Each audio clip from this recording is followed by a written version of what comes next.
In a very shocking development for India, Russia के president Vladimir Putin ने खुद पाकिस्तान को रीच आउट किया है। चीन के कहने पर रूस ने भारत से नाराजगी जाहिर की है और नाराजगी एक एक्शन लेके अपनी दिखाई है। और वो एक्शन क्या है? देखिए, रूस और भारत के बीच में कॉरिडोर बन रहा है। इस कॉरिडोर में पाकिस्तान की एंट्री, यानी हमारे दुश्मन मुल्क पाकिस्तान की एंट्री करा के भारत को यह बताने की कोशिश की है कि अगर आप अमेरिका के साथ जाएंगे तो हम तीनों मुल्क चीन, रूस और पाकिस्तान आपको एशिया में अलग थलग कर देंगे।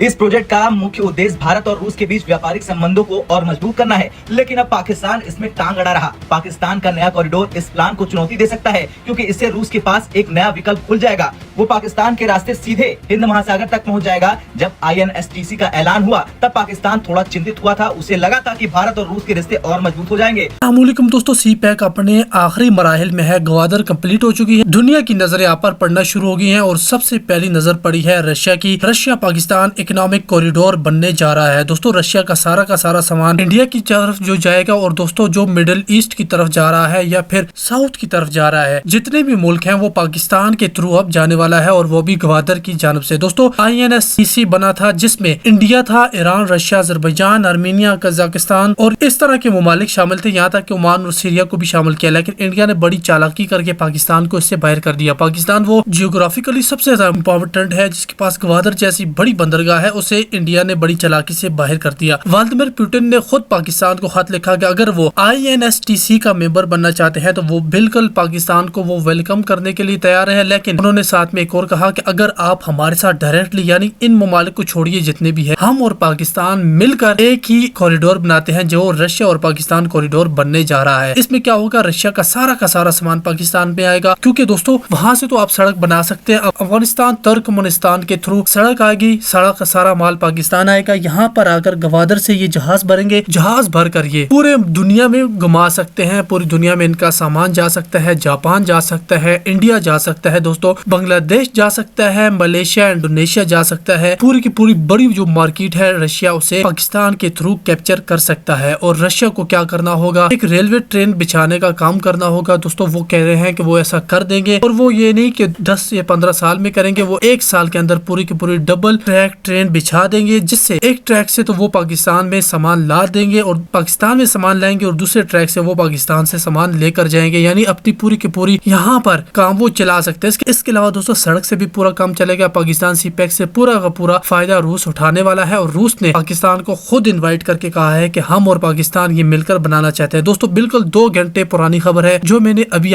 आपके लिए बनाई है और आपके लिए इसी तरह हम लेटेस्ट न्यूज लाते रहेंगे। वीडियो को लाइक करने के साथ साथ चैनल को सब्सक्राइब कीजिए। दोस्तों, पूरी न्यूज देखिएगा, पूरी वीडियो देखिएगा, जिससे आपको पता चलेगा कि पाकिस्तान जियोपॉलिटिकली कितना मजबूत हो रहा है। बेशक हमारे यहाँ हालात बहुत खराब है, उसके बावजूद पाकिस्तान अच्छी सेमत में जा रहा है। लेकिन देखिए कि इंडिया के हालात अंदरूनी अच्छे हैं, उसके बावजूद इंडिया वो कैप्चर नहीं कर पा रहा जो पाकिस्तान कैप्चर कर रहा है। दोस्तों, इसी बात पे लाइक कीजिए, कमेंट कीजिए और चैनल को सब्सक्राइब कीजिएगा। और वो क्षेत्रीय खेल से बाहर हो जाएगा। लेकिन अब रूस पाकिस्तान कॉरिडोर ने एक नया समीकरण खड़ा कर दिया है। इससे भारत के लिए चुनौतियां बढ़ गई है, क्योंकि पाकिस्तान रूस के साथ मिलकर एक नया क्षेत्रीय गठजोड़ बनाने की कोशिश कर रहा। अब सवाल ये उठता है कि क्या इससे भारत और रूस के रिश्ते पर असर पड़ेगा? दरअसल रूस और भारत के बीच लंबे समय से दोस्ती रही है, खासकर रक्षा और ऊर्जा के क्षेत्र में। लेकिन हाल के वर्षों में रूस ने पाकिस्तान के साथ अपने संबंधों को सुधारने की कोशिश की है। ये खासकर तब शुरू हुआ जब भारत ने अमेरिका के साथ अपनी रणनीतिक साझेदारी को बढ़ाया है। रूस ने अब पाकिस्तान को भी अपने नजदीक लाने की कोशिश तेज कर दी है। खैर, इस पूरे मसले का निष्कर्ष ये निकलता है कि पाकिस्तान का रूस से दोस्ती बढ़ाना सिर्फ एक आर्थिक या व्यापारिक पहल नहीं है। भारत जो पहले रूस का करीबी सहयोगी रहा है, अब देखेगा कि उसका दोस्त पाकिस्तान के करीब जा रहा। दूसरी तरफ अमेरिका भी इस नई साझेदारी से नाखुश हो सकता है। देखना तो ये होगा कि आने वाले समय में भारत, अमेरिका और रूस के बीच रिश्ते और उनको इनवाइट किया है कि आइए, और जो international north south transport corridor है, जिसको हम लोग जनरली INSTC के नाम से जानते हैं, आप उसका हिस्सा बनिए। आप लोग यहाँ पे देख भी सकते हैं इस पूरी न्यूज का जो कंफर्मेशन है, ये पाकिस्तान के जो एम्बेसडर हैं रशिया में, मिस्टर मोहम्मद खलील जमाली, इनके द्वारा ये वाला यहाँ पे कंफर्मेशन दिया गया है। एंड इनफैक्ट पाकिस्तान ने रशिया के इस न्योते को खुशी खुशी एक्सेप्ट भी कर लिया है। आप लोग यहाँ पे देख सकेंगे ये वाली खबर जो जो है रिसेंटली सामने आई है, Pakistan is now going to join the international north south transport corridor. ये ऑलमोस्ट ऑफिशियल हो चुका है कि अब INSTC का हिस्सा पाकिस्तान भी बनने वाला है, और ये इंडिया के लिए स्पेसिफिकली बहुत ज्यादा शॉकिंग बन जाता है दोस्तों,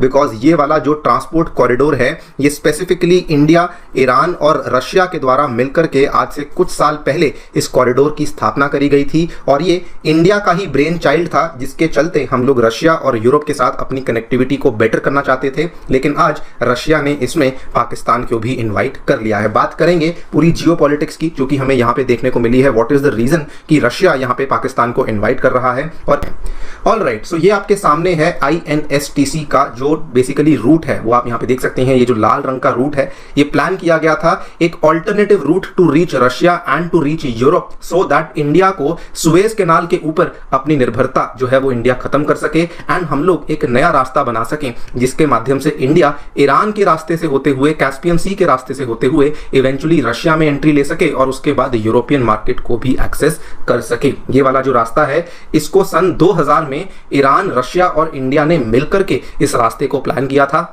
over the period of time इसमें और भी कंट्रीज हैं जो कि इसका हिस्सा बनी। जो भी कंट्रीज इस रास्ते के बीच में आती रही, वो कंट्रीज इसमें आकर के इसका हिस्सा बनती रही। लेकिन दोस्तों, in a very very shocking move क्या हुआ है कि रशिया के प्रेसिडेंट व्लादिमीर पुतिन ने खुद से पाकिस्तान को न्योता दिया है कि आप भी आइए और हम चाहते हैं कि आप भी अब INSTC का हिस्सा यहाँ पर बन जाइए। और वेरी वेरी ऑब्वियसली पाकिस्तान ने यहाँ पर बिल्कुल बोला है कि जी हाँ, कोई दिक्कत नहीं, we also want to join INSTC trade route upon the Putin's invitation. ये पाकिस्तान के जो एनवॉय हैं जो कि रशिया में हैं, उनके द्वारा ये स्टेटमेंट यहाँ पे दिया गया है। सवाल ये आता है कि पाकिस्तान इसमें ज्वाइन क्यों करना चाहता है। ऑब्वियस सी बात है दोस्तों, पाकिस्तान ने पिछले कुछ सालों में रशिया से अपने ऑयल और गैस के इंपोर्ट को काफी ज्यादा बढ़ा लिया है। स्पेसिफिकली बात करें तो रशिया यूक्रेन के टेंशंस के बाद पाकिस्तान के द्वारा पिछले 2-3 सालों में ही बिल्कुल इंडिया की तरह रशिया से भारी मात्रा में ऑयल और गैस का जो आयात है उसको शुरू कर दिया है। अगर एक नया रास्ता बन जाएगा, अगर एक ऑल्टरनेटिव रास्ता यहाँ पर बन जाएगा, तो ऑब्वियसली पाकिस्तान की जो एनर्जी रिक्वायरमेंट्स है उसके लिए पाकिस्तान को काफी ज्यादा हेल्प मिल जाएगी। इतना ही नहीं, भारत की ही तरह पाकिस्तान इजीली बेच सकता है। इसके अलावा दोस्तों, चीन का भी ट्रेड को फायदा होगा, क्योंकि सीपैक के माध्यम से, इसी कॉरिडोर से जुड़ते हुए रशिया, पूरे यूरोप और जितने भी अफ्रीकन कंट्रीज हैं, यहां तक चीन भी अपना सामान पहुंचा देगा। यानी कि अगर हम किसी भी तरीके से चीन को परेशान करते हैं तो चीन, रूस और पाकिस्तान की तिगड़ी। कुछ लोग कहेंगे नहीं नहीं, रूस तो हमारा परम मित्र है, तो भैया कूटनीति की दुनिया में कोई किसी का सगा नहीं होता, जहां से फायदा हो रहा है वो उसका हो लेता है। तो यानी कि रूस, चीन और पाकिस्तान की तिगड़ी हो सकता है भारत को साइड में कर दे, यानी कि जो विश्व का व्यापार जो एक कॉरिडोर है उससे भारत को अलग कर दिया जाए। तो ये भारत के लिए खतरे की घंटी है दोस्तों। अब सवाल उठता यह है कि भाई रूस जो है, या तो दुनिया कहती है कि भारत का परम मित्र है, एकाएक जो चीन की ओर इसका क्यों झुकाव, और चीन के कहने पर क्यों इसने एकदम पाकिस्तान की इस कॉरिडोर में एंट्री करा दी। तो यहां पर मैं इस ग्राफ के माध्यम से आपको कुछ दिखाने की कोशिश करूंगा। जो 2021 से लेकर 2023 के बीच में ट्रेड है, किसके बीच में, इंडिया रशिया के बीच में ट्रेड है और रशिया चाइना के बीच में ट्रेड है। देखिए आप रेड कलर की जो लाइन दिख रही है, ये रशिया और चाइना के बीच में जो ट्रेड है उसको रिप्रेजेंट कर रही है, और जो ये आपको ब्लू कलर की जो लाइन दिखाई दे रही है, इंडिया रशिया के बीच में ट्रेड को रिप्रेजेंट कर रही है। यहां पर जो रुपीज हैं, जो आपकी वाई एक्सिस पर है, ये बिलियन डॉलर में है, यानी कि जो बिलियन डॉलर के अंदर मैंने रिप्रेजेंट किया, और यहां पर ईयर है। तो यहां देखिए, अगर मैं बात करूं इंडिया रशिया के ट्रेड के बारे में, तो यानी कि 2023 में, यानी कि जब रशिया यूक्रेन वॉर हुआ उसके बाद जो हमने क्रूड ऑयल खरीदा, तो भारत और रूस के बीच में जो ट्रेड हुआ लगभग 65 अमेरिकन बिलियन डॉलर के आसपास पहुंचा। जबकि 2023 के अंदर मैं अगर चाइना और रशिया के ट्रेड की बात करूं तो लगभग 200 बिलियन अमेरिकन डॉलर के आसपास पहुंचा। यानी कि रूस का जो ट्रेड है वो भारत से तो कई गुना ज्यादा है चीन से। तो भाई कूटनीति की दुनिया में जिसको इससे फायदा हो रहा है वो उसी की तो सुनेगा। अब रशिया यूक्रेन वॉर के बाद भारत को फायदा हुआ कच्चे तेल के मामले में रूस से, तो भारत ने ना अमेरिका की सुनी ना यूरोप की सुनी, रूस से जाकर तेल खरीदने लगे। तो यहां पर रूस को फायदा हो रहा है चीन से। तो भाई चीन अगर भारत से नाराज है तो इसका मतलब रूस भी भारत से नाराज होगा। जैसे सांसदों की टीम दलाई लामा से मिली, चीन ने अपनी नाराजगी पेश करी।